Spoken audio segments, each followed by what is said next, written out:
On November 21st, 2024, the International Criminal Court issued warrants of arrest against the Prime Minister of Israel, the former Defense Minister of Israel, and the Commander-in-Chief of Hamas military wings. They all received warrants of arrest because of a crime, war crimes, and crimes against humanity.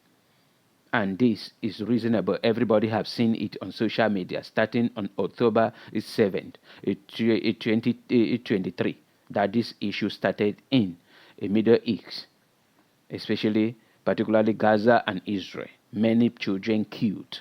If people, innocent people, have gone into their early grave, and the whole country, Gaza, destroyed, to deserted.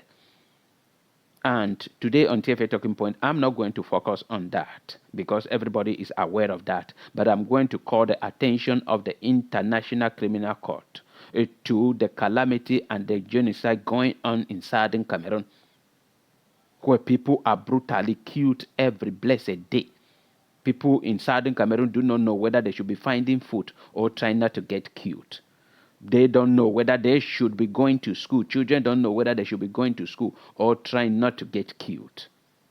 And nobody is talking about.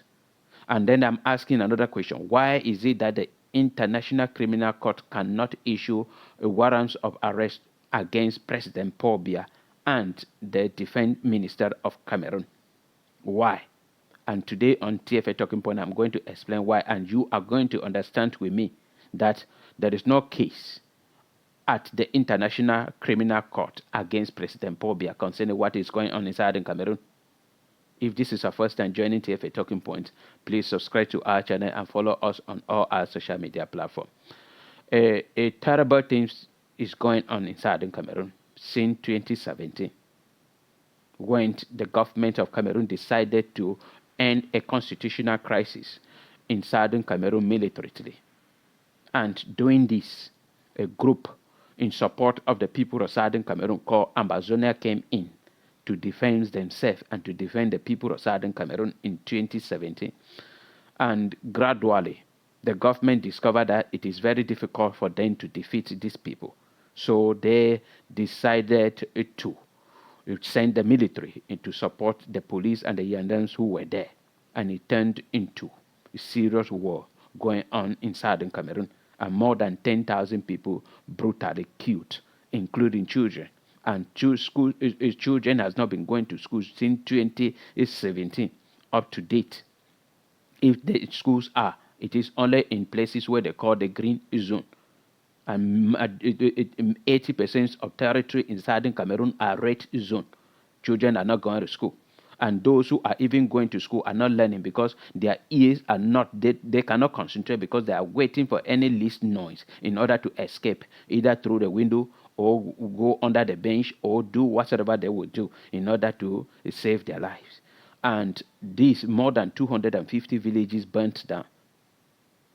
And people, property destroyed, and more than millions of people pushed below poverty lines. And the government of Cameroon, the military, and the Ambazonia fighter refused that international community would not enter.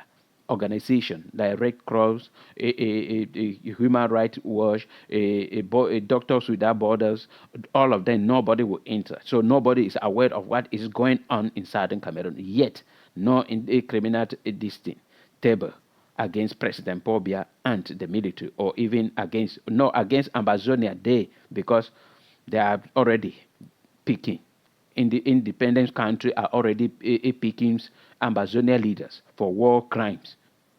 But why are they not taking government officials for war crimes? Because they are committing war crimes against humanity in southern Cameroon more than the Ambazonia. Why are they not taking them? Because of the stupidity of Ambazonians. The Ambazonian, I told them in 2018 that what you have to be doing, if truly you stand for the people of southern Cameroon, don't touch any civilian in southern Cameroon. Anybody in southern Cameroon, don't target them. Because the government will use all those as evidence.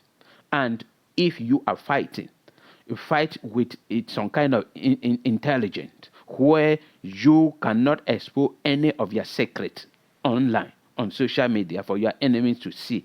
but do everything in hiding and struggle by all possible means to gather evidences against the government so that you can present it. But the Amazonians are busy on social media sending messages, go and do this, go and do this, go and do this. I said the war against the government of President Paul Biya, who declared that they would solve the Anglophone crisis military today, supposed to be diplomatically.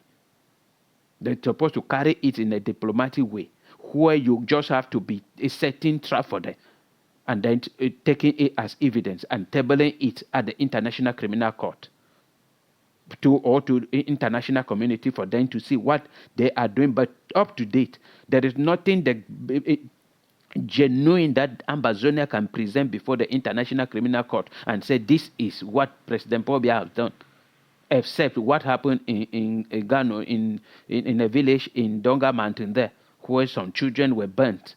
That one was an evidence, and government it quickly came out and apologized and make a report to show that it was a mistake on the part or a misidentity on the part of the military, and they cover it up. And there is no other evidence that the Amazonian have that they can show that truly it was the military that had done this. They are busy doing things opposite and exposing themselves, and now countries are picking them one after another. In United States of America, how many Amazonians have been arrested there? Many of them for crime against humanity, for kidnapping. In Norway, it happened with Joe Ayaba.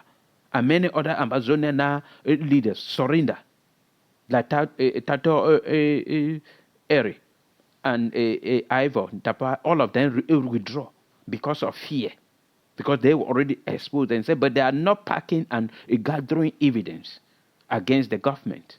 So there is nothing to show to the international community against President Paul Biya, but truly, President Paul Biya is committing atrocity. His military committing atrocity in southern Cameroon, but they have received instruction. Not as it was in the case in 2017, where they were also using social media, and anything they do, they put on social media. The government gave the instruction and they stopped everything. And then the government struggled now for the remaining years to justify for all the calamity that they were already on social media. And then pleading and begging for forgiveness and even meeting the family's member and giving them something, as if it was just a mistake from the military. And that, they win the case. And there is nothing against them, because the Amazonians are being led by a stupid group and selfish people. And that is the only issue. The Amazonian fighters are struggling and sacrificing themselves for the liberation, but they are being, their leadership are the problems. They are the problems. So there is nothing against President Paul Biya. For the genocide he is committing